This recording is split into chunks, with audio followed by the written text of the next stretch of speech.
მოძრაობა სამოქალაქო საზოგადოება მიხეილ სააკაშვილის თავისუფლებისთვის წევრებმა ურთიერთთანამშრომლობის მემორანდუმი გააფორმეს. დოკუმენტის შექმნის ინიციატივა ემიგრანტებს ეკუთვნით და აერთიანებს არასამთავრობო ორგანიზაციებს და სხვადასხვა სფეროს წარმომადგენლებს. მემორანდუმის ხელმომწერები ითხოვენ მიხეილ სააკაშვილისა და ყველა პოლიტპატიმრის გათავისუფლებას.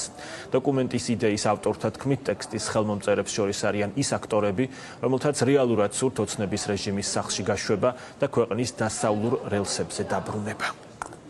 გული დასულით უერთდებით ამას და ხელს ვაწერთ ფაქტობრივად სამოქალაქო საზოგადოების სახელით და ყველა იმ მოძრაობის სახელით, რომელსაც ინტერესი აქვს იმისა, რომ ევროპას დაუბრუნდეს, ევროპულ ორიენტაციას დაუბრუნდეს ჩვენი ქვეყანა და გავაგრძელოთ გზა, ის გზა, რომელიც თავის დროზე დაიწყო სწორედ საქართველოს მესამე პრეზიდენტმა მიხეილ სააკაშვილმა. მოვითხოვთ მიხეილ სააკაშვილის დაუყოვნებლივ გათავისუფლებას, როგორც ევროპის ადამიანის უფლებათა სასამართლოს სტანდარტების უხეში დარღვევის მაგალითზე დაყრდნობით.